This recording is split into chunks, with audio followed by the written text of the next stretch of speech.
കർത്താവ് വീണ്ടും നമുക്ക് തിരുവനന്തപുരത്തിന് മുമ്പായി ആയിരിക്കാൻ നമുക്ക് വയ്ക്കായി തോന്നുന്നു. प्रभु ने फिर से एक और बार वचन की उपस्थिति में बना रहने के लिए जो अवसर दिया उसके लिए धन्यवाद।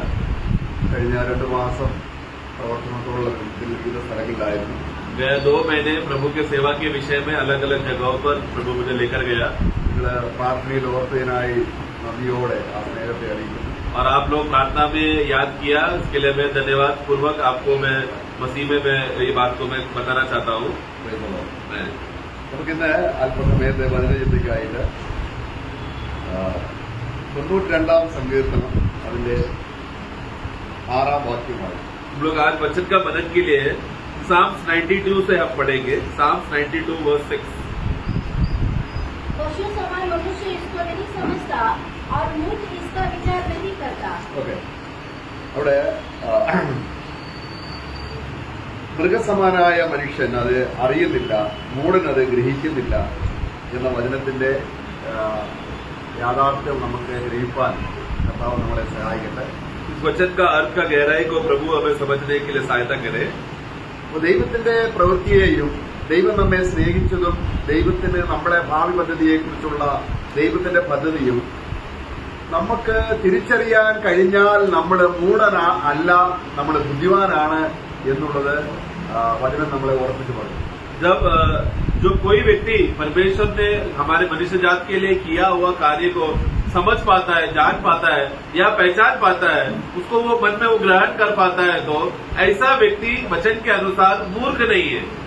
ദൈവം എന്നെ സ്നേഹിക്കുന്നു എന്ന് ഒരുവൻ തിരിച്ചറിയാൻ കഴിഞ്ഞാൽ, अगर एक व्यक्ति ये पहचान पा रहा है कि परमेश्वर ने मुझसे प्रेम किया, അവൻ ജ്ഞാനിയാണ്, അവൻ ബുദ്ധിമാനാണ്. तो फिर वो व्यक्ति ज्ञानी है, बुद्धिमान व्यक्ति हो गया। അപ്പോൾ അവിടെ ദൈവം നമ്മളെ സ്നേഹിക്കുന്നു എന്ന് ദൈവം അറിയിക്കാൻ, നമ്മുടെ ഹൃദയത്തിൽ അത് എത്തിക്കുവാൻ ദൈവം ചില പ്രവൃത്തികൾ ചെയ്തതിനെ കുറിച്ചാണ് അവിടെ അതിന്റെ 92-ാം സങ്കീർത്തനം 4-ാം വാക്യത്തിൽ പറയുന്നത്. तो परंतु परमेश्वर तो ये मनुष्य के जीवन में परमेश्वर ने क्या कार्य किया है, ये कार्य मनुष्य का हृदय में किस रीति से पहुंचाया है, पहुंचाने के लिए भी जो प्रभु ने कार्य करना पड़ा, उसके विषय में है हम लोग। उसका 92 का 4 और 5 में हम पढ़ते हैं। 92 वर्स 4 और 5। क्योंकि हे यहोवा, तूने मुझको अपने काम से आनंदित किया है और मैं तेरे हाथों के काम के कारण जय जयकार करूंगा। ഓക്കെ, ആ വാക്യം നമ്മൾ വായിക്കുമ്പോൾ നിന്റെ പ്രവൃത്തി കൊണ്ട് നീ എന്റെ ഹൃദയത്തെ സന്തോഷിപ്പിച്ചു. तो प्रभु तेरे कार्य के द्वारा तूने मुझे आनंद किया। അപ്പോൾ ദൈവത്തിന്റെ പ്രവൃത്തി കൊണ്ട് എന്റെ ഹൃദയം സന്തോഷിച്ചെങ്കിൽ തീർച്ചയായിട്ടും ആ വ്യക്തി ജ്ഞാനിയായ ഒരു വ്യക്തിയാണ്, ആ വ്യക്തി മൂഢനല്ല. അപ്പൊ അതിനെക്കുറിച്ചാണ് നമ്മൾ അതിന്റെ 6-ാം വാക്യത്തിൽ വായിച്ചത്. ദൈവം തന്റെ പ്രവൃത്തി കൊണ്ട് മനുഷ്യ ഹൃദയത്തെ സന്തോഷിപ്പിക്കുമ്പോൾ അത് മൃഗപ്രായനായ മനുഷ്യൻ ഗ്രഹിക്കുന്നില്ല. तो इसके लिए प्रभु वहाँ पर प्रभु ने एक ऐसा, परमेश्वर जब ऐसा कार्य करते समय में उस कार्य को पहचान कर वो व्यक्ति समझ रहा है कि प्रभु ने एक कार्य किया है, वो पहचानने की वजह से क्या हो गया, वो व्यक्ति के अंदर एक आनंद मिल रहा, मतलब प्रभु का कार्य में ऐसा सामर्थ्य है कि एक व्यक्ति के अंदर आनंद उत्पन्न कर सके। ये बात को जो पहचानता है कि प्रभु का कार्य की वजह से मुझे आनंद मिला है करके, वही ज्ञानीवान है, बुद्धिमान है। परंतु हमने जो 46 में पढ़ा, पशु तुल्य व्यक्ति कौन है, जो ये बात नहीं ग्रहण कर पाता। അപ്പോൾ മനുഷ്യനെ സന്തോഷിക്കാൻ കാരണം അവന്റെ ജഡത്തെ ഉപയോഗിച്ച് മനുഷ്യൻ സന്തോഷിക്കുന്നു. मनुष्य क्या करता है, वो जीवन में आनंद को, खुशी को अनुभव करने के लिए अपने शारीरिक अभिलाषा के अनुसार वो जीकर खुशी को उत्पन्न करने को देखता है। നമ്മള് ദൈവം ജ്ഞാനം കൊടുത്ത ശലോമോൻ തന്നെ തന്റെ ജീവിതത്തെ കുറിച്ച് പറയുന്നുണ്ട്. परमेश्वर ने जिसको ज्ञानी बनाया सोलोमन, वो अपने जीवन के अनुभव को देखकर वो कहता है, അവൻ പറയുകയാണ്, वो कहता है എന്റെ പ്രവൃത്തികൾ കൊണ്ട്, मेरे कामों की वजह से, ദൈവം ചെയ്ത പ്രവൃത്തിയല്ല, मतलब परमेश्वर ने किया कार्य की वजह से नहीं, എന്റെ പ്രവൃത്തികൾ കൊണ്ട് ഞാൻ എന്റെ ഹൃദയത്തെ സന്തോഷിപ്പിച്ചു. मेरे कामों से मेरे हृदय को मैंने तृप्त किया है, खुश किया है। നമ്മളെ വഞ്ചിക്കപ്പെടാൻ സാധ്യതയുണ്ട്. तो मतलब क्या है कि एक व्यक्ति एक विश्वासी बन जाने के बाद भी धोखा खाने का अनुभव में हो सकता है। ഇവിടെ അദ്ദേഹം പറയുന്നത് എന്താണ്, यहाँ पर हम पढ़ते हैं നമ്മള് സഭാപ്രസംഗി 2-ാം അധ്യായം सभा उपदेश उसका 2रा अध्याय, Ecclesiastes chapter 2 അതിന്റെ 3 വാക്യങ്ങൾ വായിക്കുമ്പോൾ 3 and 4। ദൈവത്തിന്റെ ആത്മാവ് അവനെ ജ്ഞാനത്തിൽ നടത്തിക്കൊണ്ടിരിക്കെ, परमेश्वर का आत्मा जब एक व्यक्ति को, विश्वासी को ज्ञान से भरकर चलाते रहते समय में ही पढ़ना 3। मैंने मन में सोचा हाँ। कि किस प्रकार से मेरी बुद्धि बनी रहे और मैं अपने प्राण को दाख मधु पीने से किस प्रकार बहलाऊं और कैसे मूर्खता को थामे रहूं जब तक मालूम न करूं कि वह अच्छा काम कौन सा है जिसे मनुष्य अपने जीवन भर करता रहे। 4। मैंने बड़े बड़े काम किए, हाँ। मैंने अपने लिए घर बनवा लिए और अपने लिए डाक की बारियां लगवाई। देखो ये कौन बोल रहा है? जो प्रभु का आत्मा में चलाया जाने वाला व्यक्ति था वो अपने दिल में कह रहा है ये। അവിടെ അവര് 9ാം വാക്യത്തിൽ വായിക്കുകയാണ്, और फिर वाक्य 9 में ഇങ്ങനെ എന്റെ പ്രവൃത്തികൾ കൊണ്ട് पढ़ना इस प्रकार मैं अपने से पहले के सब यरूशलेम वासियों से हाँ। अधिक महान और धनाढ्य हो गया, हाँ। तो भी मेरी बुद्धि ठिकाने रही। 10ാം വാക്യത്തിൽ വായിക്കുകയാണ്, 10 में എന്റെ സകല പ്രയത്നവും നിമിത്തം എന്റെ ഹൃദയം സന്തോഷിച്ചു. എന്റെ സകല പ്രയത്ന നിമിത്തം എന്റെ ഹൃദയം സന്തോഷിച്ചു. पढ़ना मैंने अपना मन किसी प्रकार का आनंद भोगने से न रोका। हाँ, मेरा मन में सभी प्रकार का जो भी प्रकार का आनंद था वो पाने के लिए मैं अपने को कभी नहीं रोका। मतलब वो अपने मेहनत से सब आनंद को उसने प्राप्त किया। ഇവിടെയാണ് ഒരു ദൈവവൈദ്യന്റെ അനുഗ്രഹം എന്താണ്? അവന്റെ ഹൃദയം സന്തോഷിക്കുന്നത് അവന്റെ പ്രയത്നം കൊണ്ടാണോ അതോ ദൈവം പ്രവർത്തിച്ചത് കൊണ്ടാണോ എന്നുള്ളത് അവൻ തിരിച്ചറിയണം. तो यहाँ पर एक विश्वासी को ये बात का पहचान मतलब अपने जीवन में परखना चाहिए कि उसको मतलब जो भी भलाई की बात है उसको मिला है तो क्या उसने उसके मेहनत से हासिल किया हुआ बात है या प्रभु ने कार्य किया उसकी वजह से उसको वो मिला। ये बात का फर्क विश्वासी जानना चाहिए।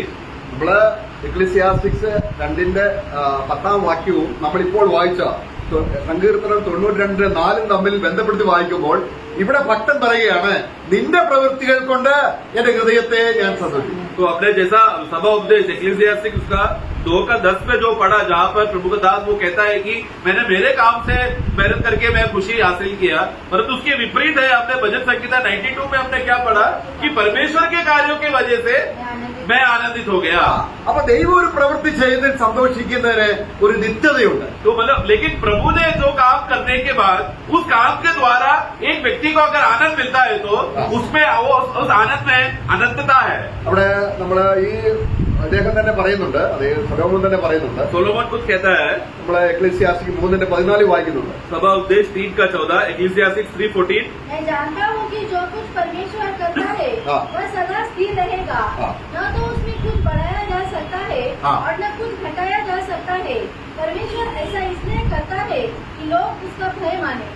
ദൈവം നമുക്ക് വേണ്ടി ചെയ്യുന്നത് അല്ലെങ്കിൽ ദൈവം ചെയ്യുന്നതിനൊക്കെയും ഒരു നിത്യതയുണ്ട്. परमेश्वर जो भी काम करता है वो एक स्थिरता है, यानी कि वो सर्वदा या लंबे समय तक अनंतता तक टिके रहने का सामर्थ्य है प्रभु के कामों में। നമ്മുടെ ഹൃദയത്തെ സന്തോഷിപ്പിക്കാൻ നമ്മൾ ചെയ്യുന്നതിനൊന്നും ഒരു നിത്യതയില്ല. അത് നശിച്ചു പോകും, അത് പാഴായി പോകും, അത് ഭൂമിയോടുള്ള ബന്ധത്തിലാണ്, അതിന് സ്വർഗം വില കൽപ്പിക്കുന്നില്ല. परंतु हम लोग जब मेहनत करके हमारे खुशी का तृप्तता के लिए हम लोग कुछ काम करके हमें खुशी बढ़ाने के लिए हमें खुशी मिलने के लिए जब काम करते हैं समय में उसका फल क्या, उसका परिणाम क्या होगा? वो सर्वदा का टिका नहीं रहता है और ना ही स्वर्ग उसको मानेगा या अपनाएगा ऐसा चीज को, क्योंकि वो भूमि की चीज है, मिट्टी की चीज है, वापस मिट्टी में मिल जाएगा। നമ്മുടെ ആയുസ് ഇവിടെ വളരെ പരിമിതമാണ്. हमारा उम्र जो है जो उम्र थोड़े समय का ही है। ഒരു തരത്തിൽ ലോക മനുഷ്യൻ സന്തോഷിക്കുന്നുണ്ട്, एक तरफ से देखा जाए तो संसारी लोग आनंद कर रहे हैं, ദൈവമക്കളും സന്തോഷിക്കുന്നുണ്ട്. परंतु प्रभु के लोग भी आनंद उठा रहे हैं। എന്നാൽ ഇവ തമ്മിലുള്ള വ്യത്യാസം परंतु इन दोनों के लोगों के बीच का आनंद का फर्क സ്വർഗവും നരകവും തമ്മിലുള്ള വ്യത്യാസമാണ്. स्वर्ग और नरक का अंतर का समान है। നമ്മളെ ലൂക്കോസ് സുവിശേഷം 12ാം അധ്യായത്തിൽ ഒരു മനുഷ്യനെ കാണുന്നുണ്ട്. लूका का सुसमाचार 12 अध्याय में पढ़ने की जरूरत नहीं है। लूक 12 में वहाँ पर एक व्यक्ति को हम देखते हैं, അവൻ അനേകം നാളത്തേക്കുള്ളത് അവൻ സമ്പാദിച്ചു, തിന്നുക കുടിക്കുക ആനന്ദിക്കുക എന്ന് അവൻ അവനോട് തന്നെ പറഞ്ഞു. तो वहाँ पर एक धनवान वो मेहनत करके वो जब फसल का उपज को वो कमाने के बाद वो उसका भंडारता को घर में संभाल कर वो व्यक्ति अपने आप से अपना प्राण को कहता है कि हे मनुष्य तू खुशी से जी ले, आनंद से जी ले, क्योंकि तूने बहुत से कमाकर भंडार में भर के रखा है। അത് ദൈവപ്രവൃത്തിയാണോ?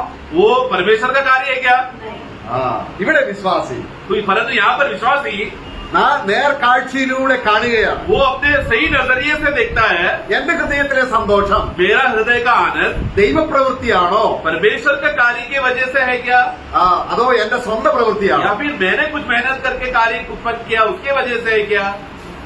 നമുക്ക് ദൈവം നമ്മളെ ആനന്ദിപ്പിക്കാൻ വേണ്ടിയാണ് നമ്മളെ വിളിച്ചിരിക്കുന്നത്. परंतु प्रिय प्रभु ने हमें बुलाया ही क्यों है? हमें आनंद देने के लिए, आनंद से भरने के लिए ही तो हमें बुलाया है. കർത്താവ് പറഞ്ഞു, प्रभु ने कहा ഞാൻ ഭൂമിയിലുള്ള കാര്യം പറയാനല്ല വന്നത്, मैं भूमि की बातें बोलने के लिए मैं नहीं आया हूँ, ഞാൻ സ്വർഗത്തിലെ കാര്യം പറയാനാണ് വന്നത്. बल्कि मैं स्वर्गीय बातें बताने आया हूँ. ഞാൻ സ്വർഗത്തിലെ കാര്യം പറയുമ്പോൾ परंतु जब मैं स्वर्ग की बातें बताऊंगा അവന്റെ ഉള്ളിൽ ആനന്ദമുണ്ടാകുന്നെങ്കിൽ ദൈവം സത്യവാൻ എന്ന് മുദ്രയിടും. तो अगर जब स्वर्ग की बातें बताते समय में सुनने वाला सुनने के बाद अगर आनंदित होता है तो वो आनंद होने वाला विश्वासी क्या गवाही देगा?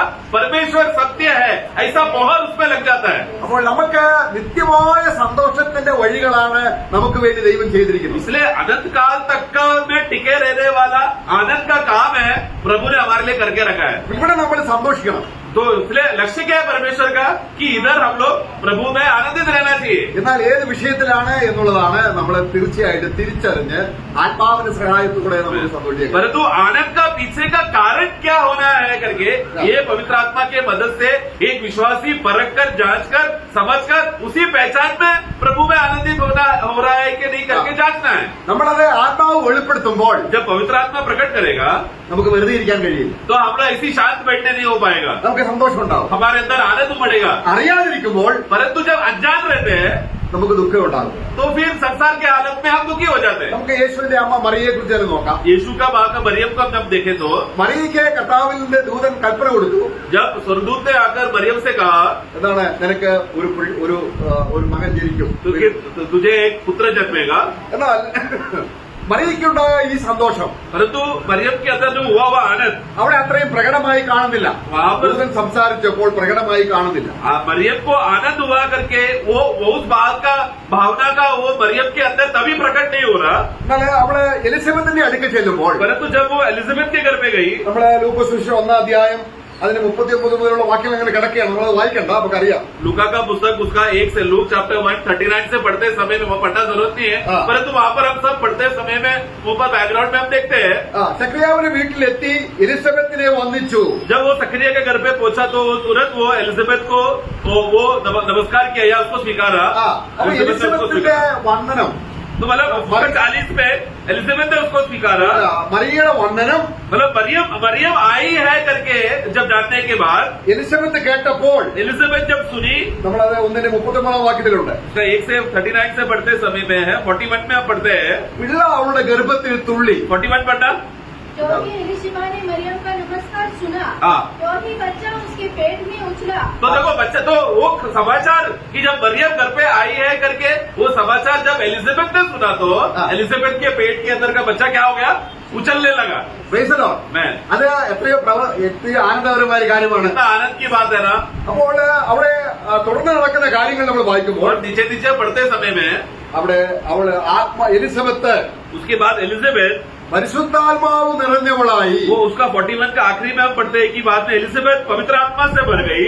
അവളെ വിളിച്ചു പറഞ്ഞത്, परिपूर्ण होकर वो कहने लगी അവിടെ നോക്കുക, कि देखो, हाँ, ദൈവത്തിന്റെ പ്രവൃത്തിയിൽ മറിയ എങ്ങനെ സന്തോഷിച്ചു. मतलब प्रभु का इस काम में मरियम कैसा आनंदित है करके हाँ. वो एलिजाबेथ गवाही दे रही है. അവിടെ 42-ാം വാക്യം എന്താണ്, 42 में हम क्या पढ़ते हैं? സ്ത്രീകളിൽ നീ അനുഗ്രഹിക്കപ്പെട്ടവൾ, सभी स्त्रियों में तू सबसे ज्यादा धन्य है നിന്റെ ഗർഭഫലവും അനുഗ്രഹിക്കപ്പെട്ടത്. और तेरा गर्भ का वो पात्र भी धन्य है. എന്നിട്ട് പറയാണ്, फिर कहती है എന്റെ കർത്താവിന്റെ മാതാവ് मेरा प्रभु का माँ को എന്റെ അടുക്കൽ വരുന്ന മാനം എനിക്ക് എങ്ങനെയുണ്ടായി. ये इस रीति से मेरे घर पे आने का वो भाग्य मिला. किस रीति से ऐसा अवस्था आपको हुआ कि मेरे घर पे आप आई? എന്റെ ദൈവത്തിന്റെ മാതാവ് എന്നല്ല, मेरा परमेश्वर का माँ ऐसा नहीं लिखा है. ഇവിടെ കർത്താവ് മനുഷ്യത്വത്തോടുള്ള ബന്ധത്തിൽ പറയുകയാണ്. 43 पढ़े. यह अनुग्रह मुझे कहाँ से हुआ हाँ. कि मेरे प्रभु की माता मेरे पास तो आई? प्रभु का माँ करके बोलते समय में प्रभु वहाँ पर मनुष्य रूप लेकर आया है करके उस दर्जे के हिसाब से बोला गया. परमेश्वर का माँ है करके नहीं बोला है वहाँ पर. അപ്പോൾ 45-ാം വാക്യം, फिर 45 में കർത്താവ് തന്നോട് അരുളി ചെയ്തതിന് നിവൃത്തി ഉണ്ടാകുമെന്ന് വിശ്വസിച്ചവൾ ഭാഗ്യവതിയാണ്. 45 पढ़ना. धन्य है वह इसने विश्वास किया कि जो बातें प्रभु की ओर से हाँ। उसे कही गई हाँ। वे पूरी होंगी। देखो धन्य ऐसा व्यक्ति लोग धन्य है जो प्रभु ने जो जो बातें पूरा किया हुआ बात को मानकर ये पूरा हो रहा है करके ऐसा विश्वास करने वाले लोग कौन है? धन्य है। അപ്പൊ മറിയയുടെ ഗർഭപാത്രത്തിൽ യേശു ജനിക്കുമെന്നുള്ള വാക്ക് കേട്ടപ്പോൾ मतलब क्या है कि मरियम को जब ये समाचार मिला कि तेरे कोख में परमेश्वर का पुत्र परमेश्वर यीशु मसीह आएगा और जन्म लेगा करके, അത് മറിയയുടെ പ്രവൃത്തിയാണോ മനുഷ്യന്റെ പ്രവൃത്തിയാണോ ദൈവത്തിന്റെ പ്രവൃത്തിയാണോ? वो मरियम ने कुछ काम करके यीशु को जन्माया क्या? कोई मनुष्य का हाथ था क्या या परमेश्वर ने किया हुआ काम है? परमेश्वर ഇവിടെ നമ്മൾ അടുത്ത വാക്യം വായിക്കുകയാണ്. फिर अगला वाक्य में ദൈവത്തിന്റെ പ്രവൃത്തിയിൽ അവിടെ ഉള്ളം സന്തോഷിക്കും. നമുക്ക് നോക്കുക 46 വാക്യം. 46-47 तब मरियम ने कहा, मेरा प्राण प्रभु की बड़ाई करता है हाँ। और मेरी आत्मा मेरे उद्धार करने वाले परमेश्वर से आनंदित हुई। നോക്കുക, ഇവിടെ പ്രാണനും ആത്മാവും വേർപെടുത്തി പറയുന്നത് കണ്ടോ? देखो यहाँ पर प्राण और आत्मा का फर्क बता रहे हैं। देखो എന്താണ് ആത്മാവിന്റെ സന്തോഷം? आत्मा का आनंद क्या है എന്താണ് ജഡത്തിന്റെ സന്തോഷം? और शारीरिक आनंद क्या है? സലോമോൻ അവിടെ അദ്ദേഹം പറയുന്നുണ്ട്, എന്റെ പ്രവൃത്തികൾ കൊണ്ട് ഞാൻ സന്തോഷിച്ചു. സഭ- ആത്മാവിന്റെ സന്തോഷമാണോ ജഡത്തിന്റെ സന്തോഷമാണോ? सभा उपदेश में आपने दूसरा अध्याय में पढ़ा, सोलोमन ने क्या कहा? मैंने ये बनाया, मैंने वो बनाया, इसलिए मैं आनंदित हूँ करके। तो वो सोलोमन जब वो आनंद हुआ करके बोलते समय में वो किस प्रकार का आनंद था? शारीरिक आनंद था कि आत्मिक आनंद था? शारीरिक आनंद। അത് ദൈവം തരണമെന്നില്ല.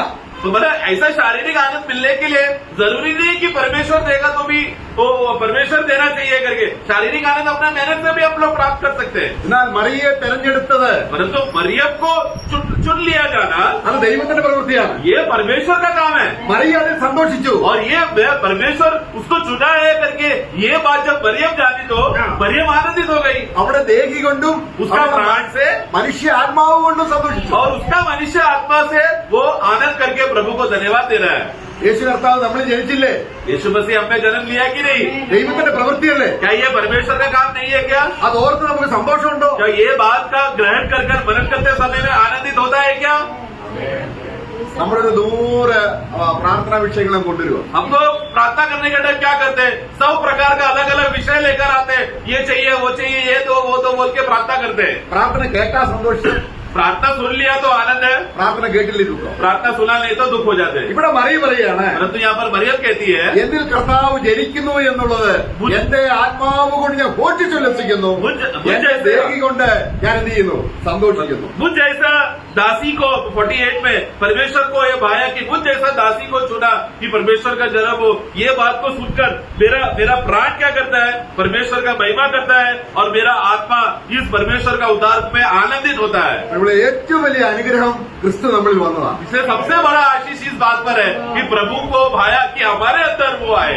അത് ഓർത്ത് സന്തോഷിക്കണം. ये बात को मनन करके आनंदित होना है ദൈവം അതിനെ തെരഞ്ഞെടുത്തല്ലോ നമ്മളെ. कि प्रभु ने हमको चुना कि वो हमारे अंदर रहे। നമ്മൾ ആരെങ്കിലും പറഞ്ഞോ കർത്താവേ എന്നെ ജനിക്കണേ എന്ന് പറഞ്ഞ് നമ്മൾ പ്രാർത്ഥിച്ചതല്ല.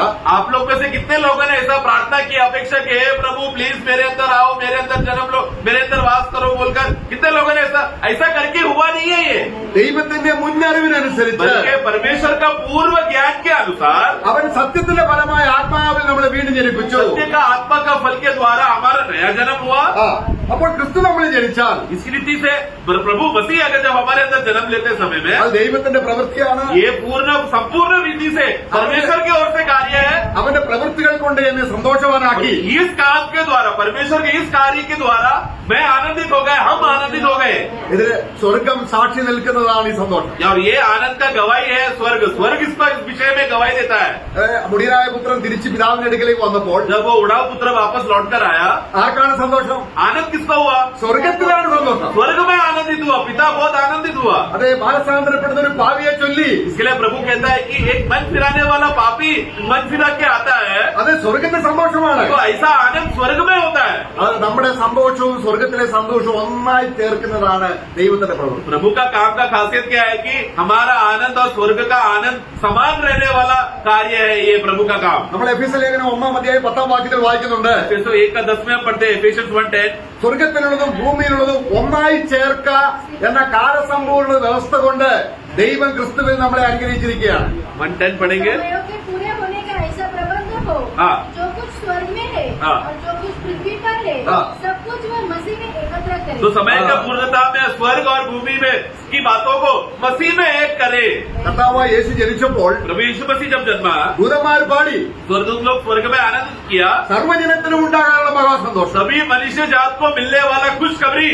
പക്ഷേ നമ്മുടെ ഹൃദയത്തിൽ ഈ സന്തോഷം ബന്ധത്തി കുറച്ചുനാൾ കഴിയുമ്പോൾ നമ്മൾക്ക് ആ സന്തോഷത്തിൽ തുടരാൻ കഴിയുന്നില്ല. परंतु हमारा शारीरिक अवस्था क्या है प्रियो, कि एक बार आनंद आ जाने के बाद आगे चलते चलते इसी आनंद में कायम होकर मेंटेन करके चलने के लिए हम लोग को नहीं हो पाता है। നമ്മളത് ഓർക്കണം ദൈവത്തിന്റെ പ്രവൃത്തിയെ. इसके लिए हमेशा प्रतिदिन हमें क्या करना है, प्रभु के कामों को याद करना है। അവിടെ 48 വാക്യത്തിൽ വായിക്കുകയാണ്, वो 48 में हम पढ़ते हैं, लूका 1 का 48 में, എന്റെ ദാസിയുടെ താഴ്ച കടാക്ഷിച്ചിരിക്കുന്നു. क्योंकि उसने अपनी दासी की दीनता पर दृष्टि की। देखो परमेश्वर ने उस दासी का दीनता पर हाँ। दृष्टि की।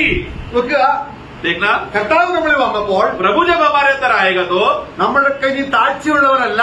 हम लोग जब फिर हम लोग कौन है, फिर पीछे का ऐसा पीछे के लोग नहीं है, നമ്മൾ സ്വർഗത്തിലെ ആൾക്കാരാണ്. फिर हम लोग कहाँ के लोग बन गए, स्वर्ग के लोग बन गए हम लोग। സ്വർഗസ്ഥലങ്ങളിൽ നമ്മളെ ഇരുത്തിയിരിക്കുന്നു. स्वर्गीय स्थानों में हमें बिठाया गया है। എത്ര സന്തോഷമുള്ള കാര്യമാണ് അല്ലേ? कितना आनंदित बात है ना प्रियो। നമ്മൾ എന്തെങ്കിലും ചെയ്തതാണോ? हमने कुछ किया क्या? അപ്പൊ നമുക്ക് ഭൗമികമായിട്ട് സന്തോഷിക്കാൻ ഒന്നുമില്ല എന്ന് ഓർത്ത് നമ്മൾ ദുഃഖിക്കേണ്ട ഒരു കാര്യമില്ല. इसके लिए प्रियो हमारे जीवन में ऐसी मेरे पास भूमि का कुछ भी ऐसा बात नहीं है बोलकर ऐसा दुखी होने की जरूरत नहीं है, क्योंकि उससे भी बड़ा बात प्रभु हमारे अंदर है। എണ്ണിയാൽ തീരാത്ത അനുഗ്രഹങ്ങൾ ഇങ്ങനെ തുറന്നിട്ടിരിക്കുകയാണ്. प्रियो गिनते गिनते गिनते गिनते भी जाएगा तो भी समय खत्म हो जाएगा, लेकिन प्रभु का आशीष खत्म नहीं होगा। ऐसा अनगिनत आशीष है प्रभु ने हमारे जीवन में भंडारता से खोल के रखा है। 49 വാക്യത്തിൽ പറയുകയാണ്, 49 में हम पढ़ते हैं, वही लूका 1:49 में, क्योंकि उस शक्तिमान ने मेरे लिए बड़े बड़े काम നോക്കുക, എന്താ ഇത് വലിയ വലിയ കാര്യമാണോ? ലോകത്തിന് മനസ്സിലാവുമോ? तो बड़े बड़े काम किया बोलते समय में क्या संसार ये बात को पहचान भी पाएगा क्या? ലോകത്തിന് മുമ്പിൽ എന്താ? संसार के सामने ये सब क्या है? അവൾ പരിഹസിക്കപ്പെടാൻ പോവുകയാണ്. अभी मरियम का हालत देखो, वो गर्भवती हो गई बोला तो अभी लोग उसका निंदा करेंगे, അവൾ തള്ളപ്പെടാൻ പോവുകയാണ്. वो अभी अपने ही समाज से ठुकराई जाएगी, ലോകം അവളെ വേദനിപ്പിക്കും. संसार उसको दबाएगी, उसको दर्द देगी। എന്നാൽ ദൈവം വലിയ കാര്യമാണ് ചെയ്തിരിക്കുന്നത്. लेकिन ये सब संसार जब इतना बातें उसको निंदा करते रेखा करके संसार करते रहते समय में यहाँ पर गवाही में क्या लिखा है, परमेश्वर ने बड़ा काम किया है। Praise the Lord. Amen. പ്രിയമുള്ളവരെ, നമുക്ക് ഈ ഭൂമിയിൽ അല്പം കഷ്ടമോ പ്രയാസമോ ഉണ്ടായാൽ इसके लिए प्रिय हमारे जीवन में एक विश्वासी होने के नाते हमारे जीवन में थोड़ा तकलीफ कष्ट में क्लेश आया तो भी പൗലോസിനൊക്കെയും ആനന്ദം കൊണ്ട് നിറഞ്ഞപ്പോൾ ജയിലിൽ കിടന്നപ്പോൾ അവർ ദൈവത്തെ പാടി സ്തുതിച്ചു. കാരണം ഇതാണ്, ദൈവം ഒരു പ്രവൃത്തി ചെയ്താൽ അതിന് നിത്യതയുണ്ട്. पर पौलोस ऐसा विश्वासी के जीवन में जब कष्ट क्लेश आया, जेल में भी जाना पड़ा, तो वो ज्यादा उछलकर आनंदित होकर खुशी करने लगा, क्योंकि वो बोल रहे कि परमेश्वर को पाया, मुझ जैसा दास को प्रभु ने अपने कार्य के लिए चुना। तो प्रभु का कार्य की वजह से जब ये कष्ट आया देखा तो पौलोस आनंदित हुआ। ഇത് പൗലോസിന് മാത്രമുള്ളതാണോ? ये सिर्फ पौलोस के लिए ही है क्या? അല്ലെങ്കിൽ 92 സങ്കീർത്തനത്തിൽ പറയുന്ന ദൈവദാസന് മാത്രമാണോ? या फिर 92 भजन संगीता में लिखा हुआ सिर्फ उसी दास के लिए है क्या? പക്ഷേ परंतु ये ആത്മാവില്ലാത്തവർക്ക് മനസ്സിലാകും. जो पशु तुल्य है, यानी कि जिसका नया जन्म नहीं हुआ है, आत्मा का अनुभव नहीं है, हाँ। उन लोग को ये बात नहीं समझ में आएगा। ഇത് മറിയയ്ക്ക് മാത്രമല്ല, तो ये मतलब ये बात ग्रहण करना सिर्फ मरियम के लिए नहीं सीमित है। പഴയ നിയമത്തിൽ തന്നെ ഈ ദൈവപ്രവൃത്തിയുടെ അനുഗ്രഹത്തെ ആ മറ നീക്കി ദൈവപ്രവൃത്തി വെളിപ്പെടുത്തുകയാണ്. देखो पुराने नियम में भी परमेश्वर ने जो अद्भुत अद्भुत कार्य किया है करके प्रभु ने लोगों के हाथों से पर्दा हटाकर विश्वासियों के जीवन में परमेश्वर का अद्भुत कार्य का अनुभव उनको दिया है। നമ്മൾ 113 സങ്കീർത്തനം വായിക്കുമ്പോൾ बट 13 भजन साहब അതിൽ 5 മുതൽ 8 വരെയുള്ള വാക്യങ്ങളിൽ ദൈവം ചെയ്യുന്ന ദൈവത്തിന്റെ പ്രവൃത്തി എന്താണ് എന്നുള്ളത് അവിടെ വെളിപ്പെടുത്തുന്നുണ്ട്. उसका 5 से 8 पढ़ते समय में प्रभु ने क्या क्या अद्भुत काम किया है करके वहाँ पर हम पढ़ते हैं 113 का 113। हमारे परमेश्वर यहोवा के तुल्य कौन है? നമ്മുടെ ദൈവമായ കർത്താവിനെ പോലെ സദൃശനാരുള്ളൂ? हमारा यहोवा परमेश्वर के समान, उनके समान का तुल्यता में कौन है? ഇനി 6 വാക്യം फिर 6 में നമ്മളൊരു വ്യത്യസ്ത രീതിയിൽ വേണം മനസ്സിലാക്കാൻ. ये अलग रीति से हमें ये वचन को ग्रहण करना है। और आकाश और पृथ्वी पर भी दृष्टि करने के लिए झुकता है। हाँ वह कंगाल को बस भाई, हाँ सिर्फ 6 में खाली अभी അവിടെ 6 വാക്യം പറയാണ്, 6 में हम पढ़ते हैं, ആകാശത്തിലും ഭൂമിയിലും ഉള്ളവയെ അവൻ. जो आकाश और भूमि में है, ഇത് പറഞ്ഞാൽ ഭൂമിയോട് ബന്ധപ്പെട്ടുള്ള ആകാശം, അല്ലെങ്കിൽ ആകാശവും ഭൂമിയും ഉദ്ദേശിക്കുന്നതാണ്. मतलब आकाश और भूमि मतलब प्रिय यहाँ पर बाकी को समझना है, भूमि के संबंध का सामने जो आकाश है, स्वर्ग जो आकाश, उसके विषय में बोला गया है। हाँ। उस भूमि के लोगों को परमेश्वर देखने के लिए ആ, ആകാശമില്ലെങ്കിൽ ഭൂമിയില്ല. मतलब आकाश नहीं है तो भूमि भी नहीं है. ആകാശത്തിലുള്ള സൂര്യനും ചന്ദ്രനും കൊണ്ടാണ് ഭൂമിയിൽ ഫലങ്ങൾ ഉളവാകുന്നത്, മൃഗങ്ങൾ ജീവിക്കുന്നത്, മനുഷ്യര് ജീവിക്കുന്നത്.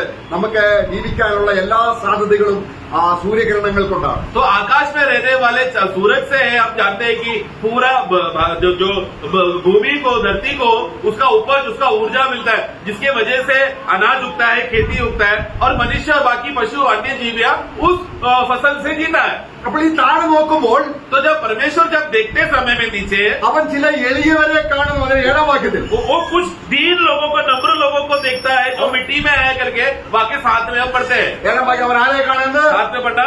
वो कंगाल को मिट्टी पर से हाँ। और दरिद्र को कूड़े पर से. ഓക്കെ ഇവിടെ ദൈവം നോക്കുമ്പോൾ तो परमेश्वर जब देखते समय में എളിയവനെ കാണുന്നു, जो कंगालों को देखता है, പൊടിയിൽ കിടക്കുന്നവനെ കാണുന്നു, जो मिट्टी में पड़ा है, ദരിദ്രനെ കാണുന്നു, दरिद्रों को देखता है കുപ്പിയിൽ കിടക്കുന്നവനെ കാണുന്നു. और जो भस्म में पड़ा हुआ है.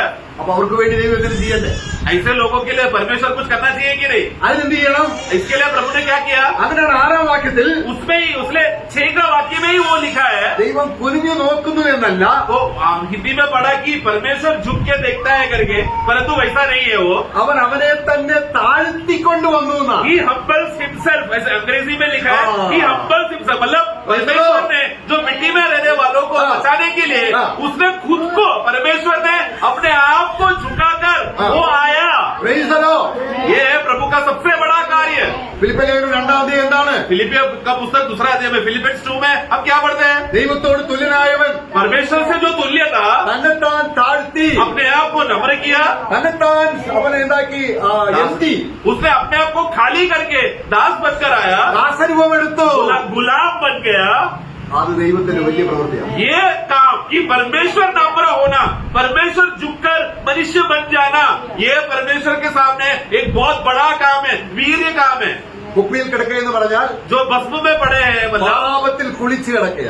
पूरा पाप में पूरा ना चुका है वो. ദൈവം ഇസ്രായേലിനോടുള്ള ബന്ധത്തിൽ നമ്മൾ എസ്കേൽ വായിക്കുന്നുണ്ട്. एजेकिएल का पुस्तक में परमेश्वर वहां पर इजराइल का दुर्दशा को देखकर कहता है, ഞാൻ നിന്നെ കണ്ടപ്പോൾ നീ രക്തത്തിൽ കുളിച്ചു കിടക്കുന്നത് കണ്ടു. मैं जब तुम लोगों को देखा, तुम लोग पूरा लहू से भरकर एकदम गिरे हुए हालत में थे. അവനെ മാലിന്യത്തിൽ കിടക്കുന്നത് കണ്ടു. मतलब गंदगी में तुम लोग, किचड़ के गंदगी में तुम लोग भरे हुए थे चारों तरफ से. എന്നാൽ ഞാൻ നിന്നെ കുളിപ്പിച്ച് परंतु मैंने तुमको देखकर दया आया, मैंने സൗന്ദര്യമുള്ള വസ്ത്രം ധരിപ്പിച്ചു. तुम लोग को देखा, दया आकर तुमको निलाया और तुमको अच्छा वस्त्र दिया. അതിന് ദൈവം സ്വർഗത്തിൽ ഇരുന്നാൽ പോരാ. परंतु ऐसा काम करने के लिए करना है तो परमेश्वर स्वर्ग में बैठा रहेगा तो नहीं हो पाएगा. പിന്നെ അവൻ എന്ത് ചെയ്തു? तो उनको क्या करना पड़ेगा? ഈ താഴ്ചയിൽ കിടക്കാൻ നമ്മളെ हम जो मिट्टी में, धूल में पड़े हुए, हम जैसे गिरे हुए लोगों को बचाने के लिए, പാപസാദൃശ്യത്തിൽ നരകത്തിലേക്ക് പോകാൻ തുല്യരായ നമ്മളെ हम लोग जो पाप में पड़े हुए रहने की वजह से हमारा अंतिम स्थान जो नरक है, ऐसे लोगों को बचाने के लिए കർത്താവ് എന്ത് ചെയ്തു? प्रभु क्या किया?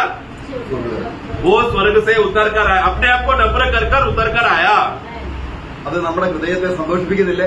ये बात कि प्रभु ऐसा कर रहा है बोला तो प्रियो, ये बात ध्यान करते समय में हमारे हृदय में आनंद होता है कि नहीं? അതെന്തിനാണ്? ये क्यों? പ്രഭുക്കന്മാരോട് കൂടെ ഇരുത്താം. ये सब क्यों कर रहा है? ताकि वाक्य 8 में, 113 का 8 में, ताकि वो प्रभु के लोग. हाँ, पढ़ो. कि उसको प्रधानों के संग, हाँ. अर्थात अपनी प्रजा के प्रधानों के संग बैठाने के लिए. तो प्रभु क्या कर रहा है? नम्र होकर आया, तो मिट्टी में पड़े हुए लोगों को, धूल में पड़े हुए लोगों को स्वर्ग में प्रभुओं के साथ बिठाने के लिए. ഒരു വിശ്വാസിയുടെ ഇരുത്തം എവിടെയാണ്? इसलिए एक विश्वासी को बिठाया जाना कहाँ पर बिठाया गया है? ये स्थान है. സ്വർഗത്തിലാണ്. मैं യേശു ഇരിക്കുന്നിടത്താണ്. मतलब जहाँ पर यीशु मसीह बैठा है वहाँ पर. അത് മറന്നുപോയാ ये बात ही अगर विश्वासी भूल गया तो നമുക്കൊരു നടത്തമുണ്ട്. जिसकी वजह से हमको एक चाल चलन है, एक चलना है. നടത്തം എവിടെയാണ്? चलना कहाँ पर है? ഇവിടെയാണ്. भूमि पर है. ഇരുത്തം എവിടെയാണ്? हमें बिठाया कहाँ गया है? स्वर्ग में. അത് കണ്ടില്ല എങ്കിൽ तो यहाँ पर विश्वासी भूमि में जब चलते रहते समय में वो कहाँ पर बिठाया गया है, ये बात अगर नहीं देखेंगे तो. നമ്മളോട് ആദ്യം തന്നെ നടക്കാൻ പറയുന്നില്ല. इसलिए प्रभु सबसे पहला विश्वासी को चलो तुम लोग चलो करके नहीं बोलता, चलने के लिए नहीं बोलता. ആദ്യം ഇരുത്തുക. सबसे पहला नया जन्म हुआ विश्वासी को हाँ. बिठाता है. എവിടെ? यहाँ पर സ്വർഗസ്ഥലങ്ങളിൽ स्वर्गीय तलों में बिठाता है പിതാക്കന്മാരോട് കൂടെ. प्रभुओं के साथ. നമ്മൾ എങ്ങനെ ഈ താഴ്ചയിൽ നിലയിലുള്ള നമ്മളെ ഉയർത്തി. मतलब क्या, हम लोग जो दरिद्र और नीचे पड़े हुए लोगों को प्रभु ने क्या किया, हमें ऊंचा किया. ഇത് ആത്മാവ് ഹൃദയത്തിൽ വെളിപ്പെടുത്തുമ്പോൾ ये जब पवित्र आत्मा हमारा हृदय में प्रकट करता है, ആ സ്വർഗത്തിലെ സന്തോഷം ഭൂമിയിൽ നടത്തത്തിലൂടെ നമ്മൾ तो വെളിപ്പെടുത്തും. वो स्वर्ग का आनंद जो स्वर्ग में हमें बिठाया करके वो आनंद जो हमने आत्मा में अनुभव किया, वही हम लोग भूमि में यहाँ पर विश्वासी का चाल चलन चलते समय में वो आनंद हमारे हृदय में रिफ्लेक्ट होता है. എന്താണ് സന്തോഷമില്ലാത്തത്? विश्वासियों के जीवन में आनंद क्यों नहीं है? ദൈവം വലിയ പ്രവൃത്തി ചെയ്ത് നമ്മളെ സ്വർഗസ്ഥലങ്ങൾ ഇരുത്തി എന്നുള്ളത് നമ്മൾ ഓർക്കുന്നില്ല. प्रभु ने इतना बड़ा वीर कार्य करके हमें मिट्टी में से उठाकर स्वर्गीय स्थानों में बिठाया गया करके ये बहुत से विश्वासियों को नहीं है. ആ അവൻ നമ്മളൊരു ദിവസം ഒരു മരണത്തിലേക്ക് പ്രവേശിക്കും. एक दिन हम लोग मृत्यु में जाएंगे നമ്മുടേതായിരിക്കുന്ന ശാരീരികമായ സന്തോഷങ്ങളെല്ലാം കെട്ടുപോകും. और उस दिन क्या होगा, हमने शरीर में जो भी कमाया हुआ आनंद था वो बुझ जाएगा. അവിടെ നമ്മളെ സഭാപ്രസംഗി 12:5 വായിക്കുകയാണ്. सभा उपदेश Ecclesiastes chapter 12 verse 5. നമ്മുടേതായിരിക്കുന്ന ഈ നമ്മൾ ഒരു ദിവസം കയറ്റത്തെ പേടിക്കുന്ന നമ്മുടെ ശരീരം ബലഹീനമായി തീരുന്ന കാര്യത്തെ കുറിച്ചാണ് പറയുന്നത്. जल्दी पढ़ना. फिर जो ऊंचा है, हाँ वही करेक्ट. जो ऊंचा हो हाँ. उसे भय खाया जाएगा. मतलब क्या है कि हमारे शरीर जब बूढ़ा हो जाएगा तो उम्र होने की वजह से वो डर के जिएगा. വഴികൾ ഭീതിയിലുള്ളതായി തോന്നും. ഭയം പ്രായം കൂടി വരുന്തോറും നമുക്ക് ചെറിയ ചെറിയ കാര്യങ്ങളെല്ലാം ഭയമുളവാകും. आगे रास्ता. और मार्ग में डरावनी वस्तुएं मानी हाँ, जाएगी. मतलब हम लोग इतने कमजोर हो जाएंगे कि उधर उधर देखो तो सब जगह पर हमें देखकर डर लगने लगेगा. ആ എന്നാൽ परंतु നമ്മൾ പോകുന്ന ഒരു ശാശ്വത ഭവനത്തിലേക്കാണ്. तो भी हम लोग परंतु एक मनुष्य आखिरी बात में मनुष्य जो है अनंत काल का एक भवन में वो जाने वाला है. അതിനുള്ള പ്രവൃത്തിയാണ് ദൈവം നമുക്ക് വേണ്ടി ചെയ്തത്. उस भवन में हम लोग बने रह सके, ऐसा काम प्रभु ने किया है ताकि हम उधर बने रह सके. ആ നമ്മുടെ ആത്മാവും പ്രാണനും हमारा आत्मा और प्राण സ്വർഗത്തിൽ പോകണമെങ്കിൽ स्वर्ग में जाना है तो വലിയ പ്രവൃത്തി ക്രൂശിൽ ചെയ്യണം. प्रभु को एक बड़ा कार्य क्रूस में करना पड़ा. നമ്മുടെ പാപങ്ങൾ പരിഹരിക്കപ്പെടണം. हमारा पाप का हल निकालना पड़ेगा. ദൈവത്തിന്റെ ന്യായവിധിയിൽ നമ്മളെ രക്ഷിക്കണം. परमेश्वर का न्याय का क्रोध से हमें बचाना पड़ेगा. 49 സങ്കീർത്തനം 7 വാക്യത്തിൽ പറയുന്നത് പോലെ 49 भजन संहिता का उसका 7 में हम लोग पढ़ते हैं, ദൈവത്തിന് വീണ്ടെടുപ്പ് വില കൊടുക്കാൻ ആർക്ക് കഴിയും? हे मनुष्य, तुम में से कौन है जो परमेश्वर की उपस्थिति में आकर छुटकारे का दान कोई दे सकता है? ऐसा भाई भाई को देकर बचा सकता है क्या? അപ്പൊ കർത്താവായ യേശു ക്രിസ്തു വന്നതിനാണ് तो इसके लिए प्रभु यीशु मसीह क्यों आया? മനുഷ്യർക്കാർക്കും സാധിക്കാത്ത കാര്യം. क्योंकि जो काम मनुष्य से असंभव था, छुटकारा का दान देना परमेश्वर ने जो बात किया वो नहीं दे पा रहे, असंभव था, उसको संभव करने के लिए प्रभु आया. കർത്താവ് വന്നതെന്താണ്? प्रभु क्यों आया? ശുശ്രൂഷ ഏൽക്കുവാനല്ല, सेवा पाने के लिए नहीं, ശുശ്രൂഷിക്കുവാനും बल्कि सेवा करने के लिए മനുഷ്യർക്ക് വേണ്ടി और मनुष्य जात को മറുവില കൊടുപ്പാനും प्रायश्चित का दान देने के लिए പ്രൈസലോ आया है. അതാണ് ദൈവത്തിന്റെ ഏറ്റവും വലിയ പ്രവൃത്തി. यही है परमेश्वर का सबसे बड़ा काम. ഇതാണ് നമ്മൾ കർത്തമേശ്വരം ഓർക്കുന്നത്. यही बात तो हम लोग प्रभु मेज में भी याद करते हैं प्रियो. നമ്മൾ എന്താ കർത്തമേശ്വരം ഓർക്കുന്നത്? प्रभु मेज में क्या याद करते हैं? എന്റെ വരവരെയും मेरे वापस आने तक നിങ്ങളുടെ വില കൊടുത്ത് ഞാൻ മേടിച്ചു. तुम्हारा जो दाम था वो मैंने ले लिया.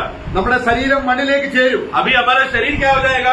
वापस मिट्टी में मिल जाएगा. ശരീരത്തെ കുറിച്ചല്ല ദൈവം സന്തോഷിക്കാൻ പറയുന്നത് ഇവിടെ. परंतु शरीर में तुम लोग जो भी कमाया रहेगा उसमें तुम लोग आनंद करो करके ऐसा बाइबल हमको नहीं सिखाता, ना ही प्रभु ने कहा है. നമുക്ക് ജീവനുള്ള ഒരു മനുഷ്യാത്മാവിനെ പരിശുദ്ധാത്മാവിൽ തന്നു. ആത്മാവിൽ ജനിച്ചവൻ ആത്മാവാണ്. परंतु हमारे अंदर हम लोग प्रभु की ओर के लिए जीने के लिए प्रभु ने हमको एक नया मनुष्य आत्मा दिया, जो पवित्र आत्मा की मदद से हम लोग पहचान कर प्रभु की बातों को हम लोग खोज कर जी सके. ऐसा एक नया आत्मा हमको दिया है. നമ്മുടെ സഭാപ്രസംഗി 12:7 വായിക്കുകയാണ്. सभा उपदेश 12 का 7 में Ecclesiastes 12:7. तब मिट्टी जोगी तो मिट्टी में मिल जाएगी. हाँ. और आत्मा परमेश्वर के पास जिसने उसे दिया लौट ഓക്കെ, ഇവിടെ നോക്കുക, ഇത് പറയുന്ന എല്ലാ മനുഷ്യന്റെയും ആത്മാവ് പോവില്ല. तो प्रियो, यहाँ पर तो लिखा है कि जो आत्मा जिसने परमेश्वर ने बनाया है वो परमेश्वर के और लौटेगा करके वचन तो पढ़ते हैं, लेकिन सबका आत्मा है प्रभु के पास स्वर्ग में जाएगा क्या? അപ്പൊ എന്റെ ആത്മാവ് परंतु मेरा आत्मा അവിടെ ചെല്ലണമെങ്കിൽ अगर स्वर्ग में जाना है तो ദൈവം ഒരു പ്രവൃത്തി ചെയ്യണം. उसके लिए वो व्यक्ति को विश्वास करना पड़ेगा कि प्रभु ने काम किया है. ആ പ്രവൃത്തിയെ കുറിച്ചാണ് നമ്മൾ അപ്പോസ്തല പ്രവൃത്തി 13 അധ്യായത്തിൽ വായിക്കുന്നത്. उस काम के विषय में है प्रेरितों का कार्य 13 अध्याय में, एक्ट्स चैप्टर 13. അപ്പോസ്തലനായ പൗലോസ് യഹൂദന്മാരോട് പറയുകയാണ്, प्रेरितों का कार्य में वहाँ पर अपोस्तल पौलोस वहाँ पर कहता है यहूदियों को, കർത്താവിനെ കണ്ടിട്ട് കർത്താവിനെ നിന്ദിക്കുകയും പരിഹസിക്കുകയും ചെയ്ത യഹൂദന്മാരോട് പറയുകയാണ്. അതിന്റെ 40 വാക്യം. 13 verse 40, 13 का 40. इसलिए चौकस रहो, ऐसा न हो कि जो भविष्यवक्ताओं की पुस्तक में आया है तुम पर भी आ पड़े। നിങ്ങളുടെ കാലത്ത് ഞാൻ ഒരു പ്രവൃത്തി ചെയ്യും. हाँ, उसका 41 पढ़ना, अगला वाक्य। ये निंदा करने वालों देखो हाँ। और चकित हो हाँ। और मिट जाओ, क्योंकि मैं तुम्हारे दिनों में एक काम हाँ, मैं करूँगा। तुम्हारे दिनों में एक काम करूंगा। ആ പ്രവൃത്തി എന്താണ്? ये कौन सा काम है? കാൽവരി ക്രൂശിൽ ക്രിസ്തുവിന്റെ മരണമാണ്. कलवरी क्रूज पे प्रभु यीशु मसीह हमारे लिए आकर मरा हुआ काम। അത് നമ്മുടെ പാപങ്ങളെ കഴുകി ശുദ്ധീകരിച്ച് നമുക്കൊരു ആത്മാവിനെ തന്ന് നിത്യതയിലേക്ക് നമ്മളെ പ്രവേശിപ്പിക്കുന്ന പ്രവൃത്തിയാണ് യേശു ചെയ്തത്. उस काम का फायदा क्या हो गया? प्रभु ने जब क्रूज पर मरने की वजह से हमारे अंदर के अंदर जो पाप और जो दाग था वो सबको प्रभु ने खत्म करके, नाश करके, हमें शुद्ध करके एक नया आत्मा दिया, ताकि हम लोग उस आत्मा के द्वारा हम लोग स्वर्ग में प्रवेश कर सके। നമ്മൾ നീതീകരിക്കപ്പെടുന്നു, हम लोग धर्मी ठहराए गए हैं, ദൈവമക്കളാകുന്നു, हम लोग परमेश्वर के संतान बन चुके हैं, നമ്മുടെ പേര് സ്വർഗത്തിൽ എഴുതുന്നു, हमारा नाम स्वर्ग में लिखा गया है, നമുക്ക് പുതിയൊരു ആത്മാവിനെ नया ലഭിക്കുന്നു, आत्मा मिला നമുക്ക് പരിശുദ്ധാത്മാവിനെ ലഭിക്കുന്നു. और पवित्र आत्मा भी मिला। ദൈവം നമുക്ക് തന്നത് അറിവാനായിട്ട് വചനത്തിലൂടെ നമുക്ക് സാധിക്കുന്നു. और प्रभु ने क्या क्या बातें दिया है वो सब बातें वचन के द्वारा हम लोग जान सके, ऐसा ज्ञान भी दिया। ഇതെല്ലാം അറിയുന്നത് എങ്ങനെയാണ്? ये सब हम कैसा जान पाते हैं? ആത്മാവിനെ അറിയുന്നു. आत्मा में जानते हैं। അപ്പൊ ആത്മാവിനെ ലഭിക്കുക എന്നുള്ളത് ദൈവത്തിന്റെ വലിയ പ്രവൃത്തിയാണ്. इसके लिए आत्मा को मिल जाना, मतलब आत्मा में हमें आत्मा मिल जाना ही वो भी प्रभु का बड़ा कार्य है। അപ്പോൾ ഈ ദൈവദാസൻ തന്നെ इसलिए प्रभु का दास ने സ്വർഗത്തിലെ കാര്യങ്ങളെ കുറിച്ച് ഗ്രഹിക്കുന്ന ഒരു സ്ത്രീയെ കുറിച്ച് ഉത്തമഗീതത്തിൽ പറയുന്നുണ്ട്. स्वर्ग का बातों को क्या महानता को देखते हुए स्त्री को उसके साथ तुलना कर सॉन्ग्स ऑफ सोलोमन में लिखा है। സഭാപ്രസംഗിയിൽ പറയുന്നത് सभा उपदेश में पढ़ते हैं, ആകാശത്തിന് കീഴ്, मतलब भूमि के नीचे, സൂര്യന് കീഴെയുള്ള കാര്യമാണ്. मतलब सभा उपदेश में पढ़ते समय में भूमि की बातें, पृथ्वी के नीचे, सूर्य के किरण में नीचे जो भी बातें हैं सब माया है बोलकर वैसा उसने वर्णन किया। അതിലെ സന്തോഷമെല്ലാം മനുഷ്യന്റെ ജനം കൊണ്ട് സാധിക്കുന്ന കാര്യമാണ്. और वो सूर्य के नीचे की किरण से जो भी व्यक्ति मेहनत करके आनंदित होता है वो सब शारीरिक है, मिट जाएगा करके सभा उपदेश में लिखता है। ആത്മാവ് കൊണ്ട് സ്വർഗത്തിലുള്ള കാര്യങ്ങൾ കണ്ട ഒരു സ്ത്രീയെ കുറിച്ചാണ് ഉത്തമഗീതം. परंतु श्रेष्ठ गीत का पुस्तक का खासियत क्या है कि आत्मा से भरी हुई एक ऐसी स्त्री जो स्वर्ग की बातों में आनंद लेकर क्या क्या उसको आनंद का लाभ हुआ करके उस पे भरकर वो श्रेष्ठ गीत लिखता है। അവൾ പറയുകയാണ്, वहाँ पर हम पढ़ते എന്റെ हैं, പ്രിയൻ मेरा प्रिय 1000-10,000 പേര് ശ്രേഷ്ഠ, हजारों पुरुषों से भी श्रेष्ठ है അവൻ എങ്ങനെയാണ് വെണ്മയും ചുവപ്പുമുള്ളവൻ, और वो एकदम खूबसूरत है। ആ മരുഭൂമിയിൽ പ്രിയന്റെ മേൽ ചാരി വരുന്ന ഇവളാ. ഇതെല്ലാം എന്താണ്? ആത്മീയ ദർശനത്തിൽ ആത്മീയ കണ്ടുകൊണ്ട് സന്തോഷിക്കുന്ന കാര്യങ്ങളാണ്. वो कौन है जो उस मरुभूमि से आ रही है और अपने प्रिय के सीने में सर रखकर आ रही है? कौन है? तो ये सब बातें जो प्रभु और कलीसिया का भेद का बात है, ये एक स्वर्गीय प्रकाश है, स्वर्गीय दर्शन की बात है जो आत्मिक लोग पढ़कर आत्मा में समझते हैं। അപ്പോൾ നമുക്ക് അതിനാണ് ദൈവം തന്റെ ആത്മാവിൽ നമ്മളെ അഭിഷേകം ചെയ്ത് സ്വർഗീയ കാര്യങ്ങൾ അറിയാൻ നമ്മളെ പ്രാപ്തരാക്കുന്നത്. इसके लिए सबसे विश्वासियों को प्रभु क्या करता है? विश्वासियों को आत्मा में वो अभिषेक करता है। ये अभिषेक का फायदा क्या है कि हम लोग प्रभु का अलग अलग विभिन्न बातों का, भेद की बातों को हम लोग समझ सके, पहचान सके, हम लोग मालूम कर उसमें आनंदित होकर जी सके। 92 സംഗീതത്തിൽ നമ്മൾ എന്താ വായിച്ചത്? 92 भजन संगीता में हमने क्या पढ़ा था? അറിയുന്നില്ല മൂഢനത് അറിയുന്നില്ല. जो मूर्ख है और जो पशु तुल्य व्यक्ति है वो ये बात नहीं जानता, नहीं समझ पाता, नहीं ग्रहण कर पाता। എന്നാൽ 1 യോഹന്നാൻ 2:20 വായിക്കുകയാണ്, पहला यूहन्ना 2:20 में हम पढ़ते हैं, 1 John 2:20, സകലവും അറിയുന്നു तुम लोग सब बातें जानते हो। എന്ന് പറഞ്ഞ എന്താണ്? मतलब क्या है? നമ്മളെ സന്തോഷിപ്പിക്കാൻ ദൈവം തന്റെ കൈകൊണ്ട് പ്രവർത്തിച്ചതെല്ലാം അറിഞ്ഞ് സന്തോഷിച്ച് ഘോഷിച്ചുല്ലസിക്കുകയാണ്. അതാണ് മറിയ പറഞ്ഞത്, എന്റെ ആത്മാവ് കൊണ്ട് ഞാൻ എന്ത് ചെയ്യുന്നു? ഉല്ലസിച്ച് ഘോഷിക്കുന്നു. तो मतलब वो अभिषेक के द्वारा हम लोग ये सब बात जान पा रहे हैं। मतलब प्रभु ने हमारे लिए जो भी किया हुआ बातें वो अभिषेक के द्वारा हम लोग जानने की वजह से क्यों हम जान पा रहे हैं? ताकि जैसा मरियम ने गवाही दिया, मेरा प्राण से मैं परमेश्वर की महिमा करती हूँ और मेरा आत्मा से मैं प्रभु को धन्यवाद देकर मैं आनंदित होती हूँ। तो ये आनंद होने के लिए है प्रभु हमें आत्मा के द्वारा ये सब बातें प्रभु का आत्मिक अर्थ को आत्मिक रीति से आपको प्रकट करके देता है। പ്രാകൃത മനുഷ്യനത് അറിയുന്നില്ല.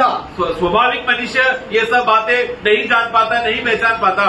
അവിടെ ഈ ആത്മാവിന്റെ സഹായം ഇല്ലാത്തവരെ കുറിച്ച് ഒരു പട്ടിക അവിടെ യൂദയുടെ ലേഖനത്തിൽ എഴുതിയിട്ടുണ്ട്. यूदा का पुस्तक में वहां पर पढ़ते समय में जो शारीरिक मनुष्य है या स्वाभाविक मनुष्य है वो लोग ये सब बातें नहीं ग्रहण कर पाते और किस किस प्रकार के स्वभाव के लोग हैं करके यूदा का पुस्तक में हम पढ़ते हैं. ദൈവം പ്രവർത്തിച്ച പ്രവൃത്തി കൊണ്ട് ഹൃദയത്തിൽ സന്തോഷമില്ലാത്ത ആൾക്കാരെ പെട്ടെന്ന് നമുക്ക് തിരിച്ചറിയാം. मतलब जो व्यक्तियां जो लोग जो मनुष्य परमेश्वर ने किया हुआ कार्यों को देखकर पहचान नहीं पाता और स्वर्गीय आनंद और आत्मिक आनंद का अनुभव नहीं उठा पा रहे, ऐसे लोगों को विश्वासी देखकर पहचान सकता है. അവരെങ്ങനെയുള്ളവരാണ്? वो लोग किस प्रकार के लोग हैं? അതാണ് നമ്മുടെ യൂദയുടെ ലേഖനം 19 വാക്യത്തിൽ വായിക്കുന്നത്. यूदा का पुस्तक 19 में हम पढ़ते हैं, जूट 19 में हम पढ़ते हैं.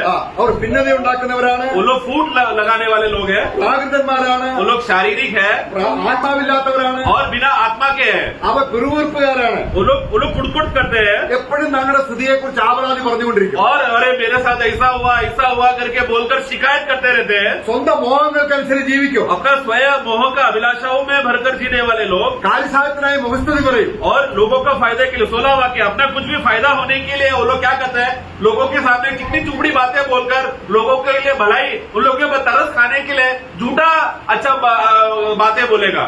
എന്നാൽ നമ്മള് 92 സങ്കീർത്തനം 4 വാക്യത്തിൽ വായിക്കുന്നത് പോലെ നിന്റെ കൈകളുടെ പ്രവൃത്തി കൊണ്ട് എന്റെ ഹൃദയത്തെ സന്തോഷിപ്പിക്കുന്നു, ഞാൻ ഘോഷിച്ചുല്ലസിക്കുന്നു എന്ന് പറയുവാൻ ആത്മാവ് ലഭിച്ചവർക്ക് മാത്രമേ കഴിയൂ. परंतु जैसा हमने 92 भजन संगीता का 4 में हम लोग पढ़ते समय में जहाँ पर अपने वचन में हमने पढ़ा कि हे प्रभु तेरे कार्य की वजह से तूने मुझे आनंद दिया है करके, ऐसा बोलने के लिए ऐसा गवाही नया जन्म पाकर जिसके पवित्र आत्मा जिसमें निवास कर रहा है वो लोग ही ये गवाही दे सकते हैं. അപ്പോൾ ജഡവും ആത്മാവും തമ്മിലുള്ള വ്യത്യാസം എന്താണ്? तो इसलिए शरीर और आत्मा का फर्क क्या है?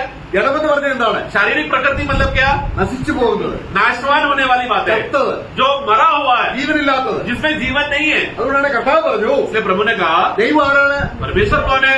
ആത്മാവാണ്, वो परमेश्वर तो आत्मा है, നിത്യനാണ്, सनातन का है, മരണമില്ലാത്തവനാണ്. मृत्यु नहीं है. നമ്മളെ ഇസ്രായേൽ മക്കൾ ആത്മീയമായി പരാജയപ്പെട്ടപ്പോൾ जब इजरायली लोग आत्मिक विषय में हार गए ഇതുപോലെ സലോമോനെ പോലെ ഭൗമിക വിഷയങ്ങൾ സംബന്ധിക്കാൻ തുടങ്ങി. और सोलोमन के समान भूमि की बातें शारीरिक बातों में देखकर आनंदित होकर उसमें वो लोग खुशी मनाने लगे. അപ്പോൾ ദൈവം അവർക്ക് വരാൻ പോകുന്ന അപകടത്തെക്കുറിച്ച് യെശയ്യാ പ്രവാചകനിലൂടെ പറയുന്നുണ്ട്. तो परमेश्वर उनको यशायाह भविष्यवक्ता के द्वारा इसराइल के ऊपर आने वाला विपत्ति और उनके ऊपर आने वाला दुर्घटनाओं के बारे में यशायाह भविष्यवक्ता को भेजकर प्रभु वचन देता है. നമുക്കത് യെശയ്യാവിന്റെ പുസ്തകം 31 അധ്യായം 1 വാക്യം വായിക്കാം. Isaiah 31:3 में हम पढ़ते हैं. 31:1.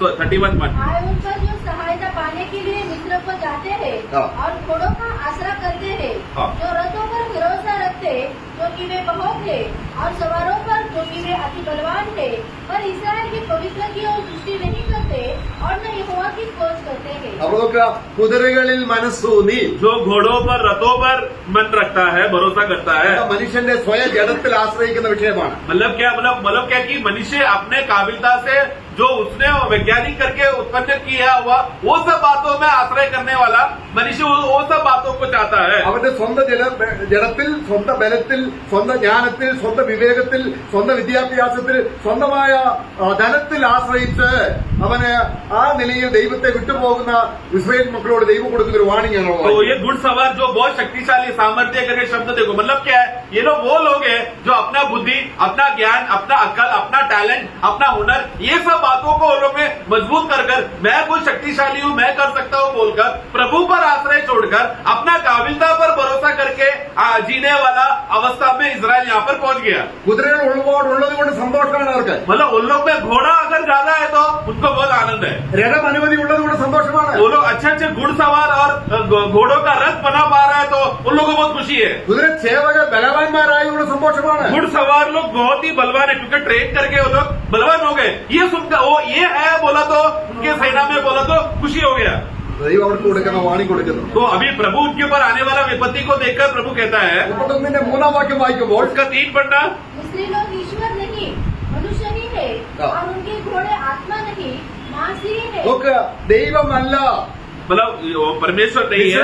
ഇസ്രായേൽ മക്കൾ മിസ്രൈമിനെ ആശ്രയിക്കുകയാണ്. मतलब ऐसा क्यों वाक्य बोला है कि मिस्रैम लोग वो सिर्फ साधारण पुरुष लोग है, मनुष्य है, परमेश्वर नहीं. मतलब इसराइली लोगों ने मिस्र का उत्पत्ति पर मिस्र में इतना वो लोग ने विकास किया देखकर वो लोग मिस्र देश पर आश्रय किया. परमेश्वर पर जो आश्रय करना था उन लोगों के लिए मिस्र ही उनका परमेश्वर बन गया. എന്ന് പറഞ്ഞാൽ മിസ്രൈം ദൈവമല്ല. तो इसलिए प्रभु वहां पर क्या बोल रहे हैं, मिस्रैम खाली मनुष्य लोग है, वो लोग परमेश्वर नहीं है। അപ്പൊ നമ്മൾ സന്തോഷിക്കുന്ന ഏതിലാണ്? तो इसके लिए हम लोग किस पे आनंद कर रहे हैं? ദൈവം നമുക്ക് വേണ്ടി ചെയ്ത കാര്യങ്ങളിലാണ്. परमेश्वर ने हमारे लिए जो काम किया उसके आधार पर है। संसार ने जो काम करके देकर उसमें हम विकास पा रहे हैं, उसमें नहीं। കുതിരകൾ ആത്മാവല്ല എന്ന് പറഞ്ഞാൽ കുതിരകൾക്ക് നിത്യതയില്ല. तो घोड़े जो है वो लोग आत्मा नहीं, मतलब क्या, ये घोड़े तुम लोगों ने जो अपना विज्ञान लगाकर घोड़ा और रथों को बनाकर जो तुम लोग ने बनाया ना, अरे वो शरीर है, वो मिट्टी में मिल जाएगा। आत्मा नहीं है, मतलब क्या, वो अनंतता में उसका वैल्यू नहीं है। നമ്മുടെ സഹായം കുതിരകളല്ല, हमारा मदद घोड़ों में नहीं, ദൈവത്തിന്റെ ആത്മാവാണ്. डायरेक्ट परमेश्वर का आत्मा हमें मदद करता है। അപ്പൊ നമുക്ക് വേണ്ടി ദൈവം ഒരുക്കിയിരിക്കുന്ന കാര്യങ്ങൾ നമ്മളെ സന്തോഷിപ്പിക്കാനായിട്ട് നമ്മുടെ ഹൃദയങ്ങളിലേക്ക് ആനന്ദമായിട്ട് അവൻ കടന്നു വരും. क्योंकि आत्मा क्यों आया है, प्रभु ने हमारे लिए जो जो कार्य किया है वो सब बातों को प्रकट करके देने के लिए, हमें बता के देने के लिए और जानने के बाद आनंद मिलने के लिए प्रभु का आत्मा हमको दिया गया है। ദൈവത്തിന്റെ സ്നേഹം परमेश्वर का प्रेम നമ്മുടെ ഹൃദയത്തിൽ എത്തിച്ചത് ആത്മാവാണ്. हमारे हृदय में पहुंचाकर दिया किसने, पवित्र आत्मा ने। അപ്പൊ ദൈവത്തിന്റെ സ്നേഹം നമ്മുടെ ഉള്ളിലുണ്ടെങ്കിൽ, यानी कि परमेश्वर का प्रेम अगर हमारे अंदर है तो, സ്നേഹം ഉണ്ടെങ്കിൽ എന്തുണ്ട്? प्रेम है तो സന്തോഷമുണ്ട്. आनंद है, സന്തോഷമുണ്ടെങ്കിൽ എന്തുണ്ട്? आनंद है तो സമാധാനമുണ്ട്. आत्मा का फल का बात सब हम पढ़ते हैं वहां पर। ഇതെല്ലാം നിത്യതയോട് ബന്ധപ്പെട്ട तो കാര്യം. आत्मा का फल, एक बार प्रेम आ गया तो प्रेम, आनंद, शांति, ये सब बातें कहाँ का है, स्वर्गीय है। मतलब आत्मा ही आ गया और प्रेम अगर प्रकट हो गया, मतलब पूरा स्वर्ग वहां पर है। നമ്മൾ പോകുമ്പോ ഇതൊക്കെ കൊണ്ടുപോകണം. प्रिय, ये सब हम लोग जब प्रभु के पास जाएंगे तो ये स्वर्ग का आनंद में जो भी बातें हमने आत्मा का फल पाया है, ये सब लेकर जाना है हमको। അതാണ് കർത്താവ് മരിച്ചു പോയി സ്വർഗത്തിൽ പോയപ്പോൾ जब प्रभु मरकर स्वर्ग में गया, അവൻ നേടിയതെല്ലാം കൊണ്ടുപോയി. उसने पुनरुत्थान होने के बाद उसने जो जो बातें कमाया था वो सबको लेकर स्वर्ग में गया। സഭയെ കൊണ്ടുപോയി സ്വർഗത്തിൽ ഇരുത്തി. और फिर प्रभु पुनरुत्थान में क्या हो गया, स्वर्ग में गया तो क्या किया, उसने मंडली को, कलीसिया को लेकर स्वर्ग के स्थानों में जाकर बिठाया। രക്തം കൊടുത്ത് വിലയ്ക്ക് വാങ്ങി. लोगों के लहू बहाकर मूल दाम देकर हमें छुटकारा दिया। അവർ അവിടെ പാടുകയാണ്, इसके लिए हम लोग गा रहे हैं, കുഞ്ഞാടേ നീ അടക്കപ്പെട്ടു, ये मेमना तू वध हुआ, ഞങ്ങളെ വിലയ്ക്ക് വാങ്ങി. तूने हमारे लिए मूल दाम देकर छुटकारा दिया करके नया गीत गाया। ഇപ്പോൾ നീ എവിടെയാണ്? अभी तू कहाँ पर ഞങ്ങൾ है, സ്വർഗത്തിലാണ്. अभी हमें स्वर्ग में बिठाया गया है। എന്നാൽ परंतु നിനക്കൊരു നടത്തയുണ്ട്. हे विश्वासी, तुझे भूमि में एक चाल चलन है। ഇവിടെ നടക്കുമ്പോൾ यहाँ पर जब तुम चलोगे, ഇവിടുത്തെ സന്തോഷവും സമാധാനവും എല്ലാം കൊണ്ട് നമ്മൾ ഒരു ദിവസം പോകും. यहाँ हम लोग यहाँ से चलते रहते हैं समय में, हमने यहाँ पर कमाया हुआ आनंद को लेकर जाएंगे, ആത്മാവ് തന്ന परंतु जो आत्मा ने दिया हुआ आनंद ही हाँ। लेकर हम जा सकते हैं। നോക്കുക, मैं, നമ്മൾ ആരാണ്? हम लोग कौन है प्रियो, ചെറിയവരാണോ? छोटे लोग हैं क्या? ദൈവത്തിന്റെ കൈകൾ കൊണ്ട് സന്തോഷിപ്പിക്കപ്പെട്ടവരാണ് हम लोग वो लोग हैं जो प्रभु के हाथों के कामों से हम लोग को आनंद मिला, मतलब डायरेक्टली प्रभु का हाथ है हमारे ऊपर। ദൈവം വേർതിരിച്ച് മാർക്ക് ചെയ്ത് നീ എന്റെ മകനെന്ന് പറഞ്ഞ് മുദ്രയിട്ട് ആത്മാവിനെ തന്ന് ഉറപ്പിച്ച ജനമാണ് നമ്മൾ. मतलब हम लोग वो लोग हैं जो प्रभु ने हमें संसार से, हमें कीचड़ से, श्राप के अवस्थे से हमें अलग किया, हमें संभाल कर रखा, सुरक्षित किया, फिर मोहर डाला, फिर पवित्र आत्मा दिया और सारा मिराज का आशीष देने के बाद बोल रहे हैं तुम मेरे प्रिय लोग हो। അപ്പോൾ ഈ ആത്മാവ് अब तो ये आत्मा നമ്മുടെ ബലഹീനതയ്ക്ക് हमारे कमजोरी के समय നമ്മൾ में, പ്രാർത്ഥിക്കുമ്പോൾ इसलिए खास रीति से जब हम प्रार्थना करते समय में നമ്മൾ ജഡത്തിൽ പ്രാർത്ഥിക്കരുത്. हम लोग शरीर में प्रार्थना ना करें, നമ്മുടെ ശാരീരികമായ ജ്ഞാനം കൊണ്ട് പ്രാർത്ഥിക്കരുത്. हमारा शारीरिक बल बुद्धि और टैलेंट में हम लोग प्रार्थना ना करें, കാരണം ജഡത്തിന്റെ ചിന്ത എപ്പോഴും ദൈവത്തിൽ നിന്ന് നമ്മളെ അകറ്റിക്കളയും. क्योंकि शरीर में मन लगाना हमेशा हमको प्रभु से दूर ही लेकर जाएगा, मृत्यु ही देगा। നമ്മള് ഒരു വാക്യം കൂടെ വായിക്കാം. റോമലേഖനം 8 അധ്യായം रोमियो का पुस्तक 8 का, അതിൽ 26-27 വാക്യങ്ങൾ വായിക്കുമ്പോൾ रोमन्स 8, 26-27, स्मृति से आत्मा भी हमारी दुर्बलता में सहायता करता है, क्योंकि हम नहीं जानते कि प्रार्थना किस रीति से करना चाहिए, परंतु आत्मा आप ही ऐसे आहे भर कर जो बयान से बाहर है हमारे लिए विनती करता है और मनो നോക്കുക, എത്ര വലിയ നമുക്ക് വേണ്ടി പ്രാർത്ഥിപ്പാൻ ദൈവത്തിന്റെ ആത്മാവിനെ തന്നിട്ടുണ്ടെന്ന്. तो हमारे लिए विनती करने के लिए पवित्र आत्मा दिया गया है करके वचन में पढ़े हमें, कितना बड़ी बात है ना। നമുക്ക് വേണ്ടി മധ്യസ്ഥ ചെയ്യാം. मतलब हमारे लिए, प्रभु के संतों के लिए मध्यस्थी करने के लिए, അതുകൊണ്ടാണ് നമ്മുടെ ശരീരം മണ്ണോട് ചേരുമ്പോൾ इसके लिए जब हमारे शरीर जब मिट्टी से मिल जाएगा, ആത്മാവ് തന്ന ദൈവത്തിന്റെ അടുക്കലേക്ക് പോകുന്നു.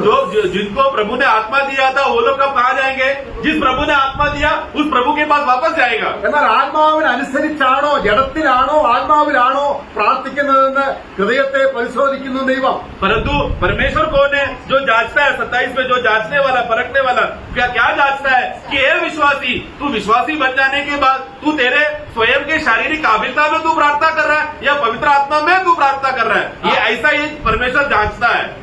അവിടെ നമുക്ക് അവിടെ ഏത് കാര്യവും നമ്മൾ അറിയുന്നത് ഹൃദയത്തിലാണ്. हम लोग जो भी बातें हम जानते हैं मन में हम जानते हैं. നമ്മൾ വിശ്വസിക്കുന്നത് ഹൃദയം കൊണ്ടാണ്. हम लोग पूरे मन से विश्वास करो मतलब कैसा बोलते हैं, पूरे मन से मतलब अपने हृदय से तुम विश्वास करो कहते हैं. ഹൃദയത്തിൽ ആത്മാവ് നിറഞ്ഞു കഴിയുമ്പോൾ तो इसके लिए इस हृदय में इस मन में जब आत्मा भर जाता है നമ്മുടെ വിശ്വാസം ശരിയായി. तो हमारा विश्वास सही रहेगा. നമ്മുടെ ഹൃദയത്തിൽ ആത്മാവ് ഉണ്ടെങ്കിൽ अगर हमारे हृदय में मन में आत्मा है നമുക്ക് എപ്പോഴും സന്തോഷം. तो हमेशा आनंद रहेगा. प्रियो, കർത്താവ് എപ്പോഴും ഭൂമിയിലായിരിക്കുമ്പോൾ प्रभु जब भी भूमि में था അവർ ആത്മാവിൽ ആനന്ദിച്ച് പറഞ്ഞു തുടങ്ങിയത് वो वहां पर हम पढ़ते हैं ना, आत्मा से आनंदित होकर प्रभु ऐसा बातें बोला. കർത്താവ് വന്നത് തന്നെ എന്താണ്? प्रभु आया ही बात क्या था. യെശയ്യാവിന്റെ പുസ്തകം 61 വാക്യത്തിൽ Isaiah 61 में हम पढ़ते हैं ദുഃഖത്തിനെ ആശ്വസിപ്പിക്കുവാൻ, कि लोगों को आश्वासन देने के लिए, മുറിവുള്ളവരെ മുറിവ് കെട്ടുവാൻ, जो घाव में भरे हैं उनको चंगा करने के लिए, നമ്മുടെ ആത്മാവിൽ നിറയ്ക്കാൻ, हमें आत्मा में भरने के लिए സ്തുതി എന്ന മേലുള്ള പറയുവാൻ, और स्तुति का धन्यवाद का घोषणा करने के लिए, ഇതെല്ലാം ആത്മാവ് ചെയ്യുന്ന കാര്യമാണ്. ये सब आत्मा जिस पर आएगा वो करेगा करके वचन में लिखा है. ഇതെല്ലാം ദൈവം നമുക്ക് വേണ്ടി ചെയ്ത വലിയ കാര്യങ്ങളാണ്. ये सब बातें प्रभु ने हमारे लिए किया हुआ एक बड़े बड़े काम है. യെശയ്യാവിന്റെ പുസ്തകം 12 അധ്യായത്തിൽ വായിക്കുകയാണ്. Isaiah 12 में, Isaiah chapter 12 में हम पढ़ते हैं, അന്നാളിൽ നിങ്ങൾ പറയും. उस दिन तुम लोग ऐसा कहोगे. എന്താണ് പറയുന്നത്? क्या कहोगे? യഹോവയുടെ കോപം മാറി. यहोवा परमेश्वर का क्रोध हट चुका है. അതുകൊണ്ട് इसलिए ഞാൻ എന്ത് ചെയ്യും? मैं क्या करूंगा? परमेश्वर का धन्यवाद करता मैं परमेश्वर का धन्यवाद करता रहूं. കോപം മാറിയവരിൽ മാത്രമേ ആത്മാവ് കിട്ടുകയുള്ളൂ. मतलब क्या, जिसके अंदर से क्रोध हट चुका है वही लोगों को आत्मा मिलेगा, और जिसको आत्मा मिला वही बोल पाएगा कि मेरे अंदर से परमेश्वर का क्रोध हट गया. നമ്മുടെ പാപം നീക്കി हमारा पापों को हटाया, നമ്മളെ ദൈവമക്കളാക്കി हमें परमेश्वर का संतान बनाया, നമ്മളെ ആത്മാവിൽ നിറയ്ക്കാനാണ് കർത്താവ് വന്നത്. हमें आत्मा में परिपूर्ण करने के लिए, भरने के लिए प्रभु ने आत्मा को भेजा. ഇതെല്ലാം അറിഞ്ഞപ്പോൾ മറിയ സന്തോഷമായി. ये सब जानने के बाद मरियम खुश हो गई.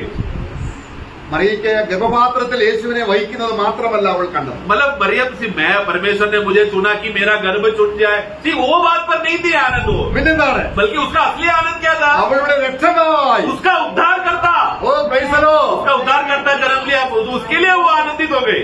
അവൾ ആത്മാവിൽ സന്തോഷിച്ചു. वो आत्मा में आनंदित हुई അവളുടെ ദേഹിയിൽ അവളെ ഘോഷിച്ചു. और प्राण से परमेश्वर का नाम को महिमा किया. ഈ കാര്യങ്ങളെല്ലാം നമ്മൾ എടുത്തുകൊണ്ട് ये सब बातों को हम लोग लेकर, ഇനിയിപ്പോൾ നമ്മുടെ സങ്കീർത്തനം 92 4 വാക്യത്തിൽ പറയുമ്പോൾ यही बात को समझकर जब हम Psalms 92 का 4 में जब हम पढ़ते हैं, നിന്റെ പ്രവൃത്തികൾ കൊണ്ട് നീ എന്നെ സന്തോഷിപ്പിച്ചു. तेरा कामों के द्वारा, हाथों के कामों के द्वारा तूने मुझे आनंदित किया. നിന്റേതായിരിക്കുന്ന പ്രവൃത്തികൾ കൊണ്ട് എന്ത് ചെയ്തു? നിന്റെ കൈകളുടെ പ്രവൃത്തിയെ കുറിച്ച് ഞാൻ ഘോഷിച്ചുല്ലസിക്കും. और तेरे हाथों के काम से मैं घोषणा करूंगा, मैं आनंदित करूंगा हूंगा. ആ കാലുകുരി ക്രൂശിൽ കരങ്ങൾ തിരിച്ച് प्रभु ने जब कलवरी क्रूस में अपने हाथों को जब फैलाया, നമ്മുടെ പാപക്കടം വീട്ടുവാൻ നമുക്ക് വേണ്ടി ചെയ്തതല്ല. हमारा पाप का कर्ज को पूरा करने के लिए, जो वो कर्ज का मिटाने के लिए एक एक बूंद का खून जो प्रभु ने बहाया, അത് ഇഹത്തിലും പരത്തിലും നമ്മൾ ഘോഷിക്കാൻ പോകുകയാണ്. वो इधर भी और आने वाला युग में भी वो आनंद को घोषणा करने का अवस्था में प्रभु ने हमको लाकर खड़ा करके रखा है. അത് ജയഘോഷമാണ്. और वो विजय का घोषणा है. യഹോവയുടെ കൂടാരത്തിൽ ദൈവത്തിന്റെ ഭക്തന്മാരുടെ കൂടാരങ്ങളിൽ യഹോവയുടെ ജയഘോഷമുണ്ട്. भक्त का भवन में, भक्त का तंबू में हमेशा यहोवा का नाम का जय जयकार हमेशा बना रहता है. കാര്യം എന്താണ്? कारण क्या है? നമുക്കിനി പാതാളമില്ല, अभी हमारे लिए नरक नहीं है, നമുക്കിനി നരകമില്ല, अभी पाताल हमारे लिए नहीं है, നമുക്ക് ദൈവത്തിന്റെ ന്യായവിധിയില്ല, परमेश्वर का न्याय नहीं है, നമുക്കിനി ദുഃഖമില്ല. दुख नहीं. നമ്മളെപ്പോഴും ദൈവത്തോടു കൂടിയാണ്. हम लोग अभी सर्वदा के लिए प्रभु के साथ रहेंगे. ഈ വചനങ്ങളാൽ इस वचन के द्वारा നിങ്ങളെപ്പോഴും സന്തോഷിച്ചുകൊള്ളു. तुम लोग हमेशा आनंदित रहो. എവിടെയായിരിക്കട്ടെ? तुम ജയിലിലായിരിക്കാം, लोग जेल में जाओगे शायद, प्रभु के ഭൗതികമായ नाम के लिए, ചില കഷ്ടങ്ങളിലായിരിക്കാം. प्रभु के नाम के वजह से दुनिया में तुमको कष्ट उठाना पड़ेगा. പക്ഷേ നാം ജഡത്തിലാകാതെ परंतु उस समय में शारीरिक ना हो, നാം ആത്മാവിലായിക്കൊണ്ട് आत्मा में बने रहेगा. നമുക്ക് പത്മോസ് ദ്വീപിൽ ആത്മാവിലായപ്പോഴാണ് അവൻ ദർശനങ്ങൾ കണ്ടത്. जैसा യോഹन्ना पत्मोस डाकू में जाने के बाद वो आत्मा में आया, तभी वो दर्शन देगा. ഓ ആത്മാവിലായി കഴിഞ്ഞാൽ നമ്മള് ഈ ഭൂമിയിലല്ല. इसलिए प्रियो, जब हम लोग आत्मा में रहते हैं समय में, मतलब एक सच्चा विश्वासी तब ये भूमि के स्तर में नहीं रहता है, वो आत्मिक मंडल में रहता है. നമുക്ക് എപ്പോഴും ആത്മാവിലാകാൻ ആഗ്രഹിക്കാം. इसलिए हम लोग हमेशा ये आग्रह रहे कि हम लोग आत्मा में परिपूर्ण होकर भरते रहे, എപ്പോഴും സന്തോഷമുള്ളവരായിരിക്കാം. हमेशा आनंदित होते रहे. ദൈവത്തിന്റെ പ്രവൃത്തികൾ കൊണ്ട് എന്റെ ഹൃദയത്തെ ദൈവം സന്തോഷിപ്പിച്ചു എന്ന് സത്യമായിട്ട് വിളിച്ചു പറയാം. हम लोग हमेशा ये बात को घोषणा करते रहे, ये प्रभु तेरे हाथों के काम की वजह से मैं आनंदित हुआ. ऐसा गवाह हम लोग निरंतर देते रहे. Praise the Lord. Praise the Lord. प्रभु सबको सहायता करे.